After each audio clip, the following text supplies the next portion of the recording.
खुलुमबाय नोंथांमोना नायगासिनो दङ समनि रादाब दिनै आं दङ नैबे गोजोननि नोगोर क'क्राझारनि क'क्राझारि गामियाव एनडिएफबि आफादाव थानानै गोलाव सम सोमावसारनायनि उनावहाय 9 बोसोरनिबो बांसिन जोबथेसालियाव जोबनानै दोनजानाय अमल मुसाहारि बिथाङा दासिमबो एनआइए केस नांनानै गुवाहाटीनि सेन्ट्रेल जेलाव दङ नाथाय बिथांनि बिफा मेघनाथ मुसाहारि बिथाङा बावैसो साननिफ्राय गोब्राब बेरामजों नारसिनजानानै दं दा बेखायनो बिफाखौ नायनो थाखाय बिथाङा 1 दाननि थाखायहाय रिमान्डआव दंफैयो दा बिथांनि न'आव माखासे भिक्टिमाइज फेमिलिफोराबो नैबे बिथांखौ खौरां लाफैदों बे समाव खौरां लाफैनाय भिक्टिमाइज न'खरनि सुबुङा मा फोरमायखो फै जों मिथिना लानि नैबे क'क्राझार नोगोरनिनो क'क्राझारि गामिनि अमल मुसाहारि जाय बिथांखौ आफादाव एम आवगाय होनना मिथियोमोन बिथाङा बेलनि गेजेरजों 1 दान गावनि बिमा बिफाखौ नायफैनो थाखाय दा न'आव दंफैयो बेखौहाय नोंथांमोनाबो जितु एनडिएफबिनिनो भिक्टिमाइज फेमिलिनि न'खरनि बेहाय खौरां लाफैबाय मा फोरमायगोन गिबियाव नोंथांमोननि चेनेलनि गेजेरजों साफ्रोम नायगिरिफोरखौ आं गोसो गोरबोजों खुलुमहरनाय जासिहरनाय थाग्रोबाय जोङो दिनै गोसोआव गोजोननाय मोनदों गावनि माखासे दुखुफोरखौ न'खरनि माखासे दुखुफोरखौ दोनथ'नानैब्लाबो दिनै जोङो एम आवगाय फंबाया गावनि बिफा गोब्राब बिखानि बेरामजों लोमजानानै थानायखौ गावनि आखाइजों दांनाय बिलिरनाय आबाद खालामनो लुबैनानै कर्टआव पिटिसन होदोंमोन दा बे पिटिसन होनायाव फंबाय आवगाया दिनै दानसेनि थाखाय मैया कर्टआव ग्रेन्ट जानानै मैया न'आव सफैबाय जोबोद गोजोनथाव दा जों बेखौनो खोनानानै आदै आवगायनि बिफा आदै मुस्रि मेघनाथ मुसाहारि बिथाङा रिटायार्ड सासे Hindi teacher government HSN MV स्कुलनि दा बिथाङा गोबाव समनिफ्रायनो बिखानि बेरामजों गाग्लोबजानानै लोमजानानै दङ माखासे सम हस्पिटालाइसबो जादोंमोन आं गिबियावबो लोमजानाय आदैखौ आङो हस्पिटालाव थांनानैबो आं खौरां लादोंमोन जेब्ला आं आदैजों सावरायो अब्ला गावनि फिसानि खौरांखौ गावनि लोमजानाय गावनि देहाखौ दोनथ'नानैब्लाबो गावनि फिसालाखौ आंनाव खौरां लायोमोन माब्रै जाखो बा मा खालामनो नागिरखो जोंना बिटिआर गभर्नमेन्टआ दा बेफोरखौ आंनाव सोङोमोन अब्ला आंबो मा बुंगोन मा मागोन जायोमोन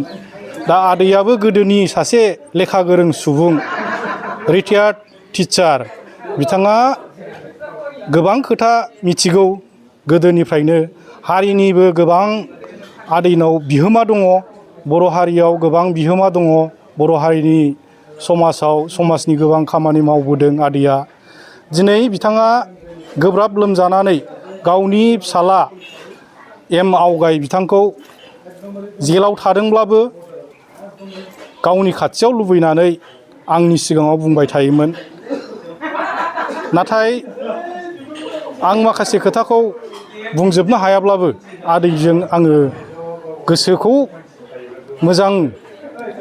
एसे मोजाङै थाथों आदैया नंनानै आं माखासे मोजां खोथा मोजां खौरां आं आदैनो होयोमोन गावनि फिसालानि सोमोन्दै दिनै गावनि खाथियाव गमामायै बिथाङा आदैया गावनि फिसाखौ मोनबाय आं खोनानो मोन्दों गावनि फिसाखौ न'खराव सफैसिगोन होननानै खौरां मोननाय लोगो लोगो आदैया ओंखाम जानो हायाब्लाबो ओंखामखौ एसे एनै गोबांसिन जादों खुसि जादों होननानै आं खौरां मोन्दों दा बेफोरखौ दिग दिगियै आङो सानोब्ला जोबोद गोजोननाय मोन्दों दिनै जोङो न'खरनि जोबथेसालियाव जोबजानाय न'खरनि सुबुंफोरा जोङो बेवहाय खौरां लानो फैदों आदैनि लोमजानायजों लोगोसे फंबाय अमलखौबो जोङो माबोरै दं जोबथेसालियाव जोंनि फंबायफ्रा जोंनि फिसाफ्रा माबोरै दं बेखौ जों दिनै अमलनिफ्राय जोङो खोनानो मोनबाय जों सानदोंमोन पिस एकर्ड जानायनि उनाव जोंनि फंबायफोर बा जोंनि फिसाला जाय बिथांमोनहा जाय दावहारु बिथांमोनहा जोबथेसालियाव दङ बिथांमोनहा न'खराव उदां अख्राङाव फैनानै न'खराव गावनि फेमिलिफोरजों थानो मोनसिगोन जों सानदोंमोन। नाथाय दिनै जों नेयै बोसोरब्रै बारलांबाय अब्लाबो जों जोंनि मानसिखौ जों मोननो हायाखै। दा बेवहाय जों गोबां दुखु दं। दिनै जाय बिथांमोनहा जोबथेसालियाव दं बिथांमोननि बिसि फिसा गोबां दुखु खस्थ' भुगिनांनानै दङ। फिसाफ्रा बोथिसे ओंखाम मोजां मोनजायाखै, गाननाय जोमनाय मोजां बिसोरो मोनाखै, दिनैबो गोग्गो आदार मोनजायाखै, गोबां दुखु खस्थ' सहायनांनानै दङ। दा बेफोरखौ जोङो नुयोब्ला जों मेगनजों मोदै गयो। दिनै जोंनि बिटिआर गभर्नमेन्ट एबा जोंनि लकेल गभर्नमेन्टआ बेफोरखौ दिनैसिमबो जोंनो थाइसे थाखा अनसुंथाइ होआखिसै, दिनैसिम जोंखौ नायसनाखिसै। गले गले जोङो सोरबा इएमनाव थांदों, सोरबा एमएलएनाव थांदों, जों खावलायहैदों जोबथेसालियाव जेसेबांनाखि दं बिथांमोननि न'खरखौ, बिथांमोननि गथ' गथाय फरायनायफोरखौ एसे नायदो सारमोनहा एसे नायदो, जों खावलायदों गले गले। नाथाय बिथांमोनहा बुङो र' जों रायलायगासिनो दं। दिनैसिम बोसोरब्रै बारलांबाय, बिथांमोनहा रायलायनायानो दिनैसिमबो जोबा। दिनै बै गथ' गथायफोर गोग्गो आदार मोनजायाखिसै, देहाफ्रा नोरजिया जालांबाय, बिसिफ्रा न'खरफ्रा सोरलां बोरलां जालांबाय। दा बेफोरनि सावा सोरनाव नांगोन? दा बेफोरखौ दिनै जोंनि लिडारफ्रा जाय बिथांमोनहा गोहोआव दं दिनै मानो नायसनदिया? नंखायखौनो इलेक्सन फैब्लाल' न'खर हाबनोसै, न' गंसे गंसे लुनानै होनोसै, बेफोर खोथाखौ बुंदोंमोन एमपि इलेक्सननि सिगाङावबो। ओरै क'क्राझार डिस्ट्रिक्टआव जेसेबां दं जोबथेसालियाव बिथांमोननि न'खराव हाबदोंमोन आरो चिराङावबो हाबदोंमोन। नाथाय इलेक्सन जोबनाय लोगो लोगो दिनै सिरि। स्वयं जोंनि खोमायावनो जोंनि सिगाङावनो बुंदोंमोन जे न' हाबनानै बिथांमोनहा बुंदोंमोन जायहा थानो थाखाय उसुबिदा बिथांमोननो जों न' गंसे गंसे लुनानै होनोसै। नाथाय दिनै इलेक्सन जोबनाय लोगो लोगो बिथांमोनहा बबाव हाबनानै थासोखो, बबाव हाबखो, बबे गुदुङाव हाबनानै थाखो? दिनै जोंजों जेबो जगाजगबो गैला, जोंजों खुनु लिंक गैला आरो बिथांमोननि लानजायखौनो जों नुवाखिसै। जोबोद दुखुनांथाव। मोनसे सोंथि, इउनाइटेड फराम अफ एक्स एनडिएफबि फारसेनिफ्राय बावैसो सान सिगां आसामनि गिबि मन्त्रि डक्टर हिमन्त बिश्व शर्मा आरो आसाम आयेन आफादनि बुंथिगिरि बिश्वजित दैमारी बिथांमोनजों सावरायनानै जेलाव थानाय साफ्रोमबो एनडिएफबिनि सोद्रोमा लिडारफोरखौहाय बरननायनि लामाया एसे पजिटिभाव फैदों होननानै खोनानो मोनबाय थानाय जादों बा बिथांमोना फोरमायदों। बेनि सायाव मा फोरमायगोन दा बिथांमोना? नंगौ, जों ससियेल मिडियाफ्रावबो नुदों आरो स्वयं जोंबो थांफानानै गुवाहाटियाव इउनाइटेड फराम अफ एक्स एनडिएफबि बिथांमोनजों जों थांफानानै जोंबो जोंनि खोमाजों खोनाबाय, जोंनि मेगनजों नुबाय बेसेबां सिरियास इउनाइटेड फरामनिफ्राय दैदेनगिरि बिथांमोनहा बख'नायनि सार्थआव जेसेबां सिरियास लानानै खामानि मावदों बेखौ जोंबो नुबाय।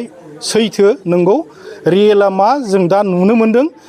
सिगां समाव जोंखौ माखासे दैदेनगिरिफ्रा माखासे थगायै जोंखौ दोनबोबाय थादोंमोन।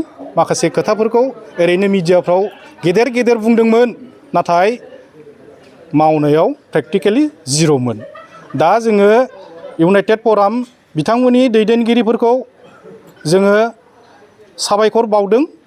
लोगोसे जोंनि आसामनि गिबि मन्त्रि डक्टर हिमन्त बिश्व शर्मा सार, लोगोसे आसाम आयेन आफादनि बुंथिगिरि बिथां बिश्वजित दैमारी सार, बिथांमोनखौ जोङो भिक्टिम फेमिलिनि एबा जोबथे जानाय जोंनि न'खरफोरनि जानानै आं बेखौनो साबायखर बावदों। दिनै सैथोयै जोङो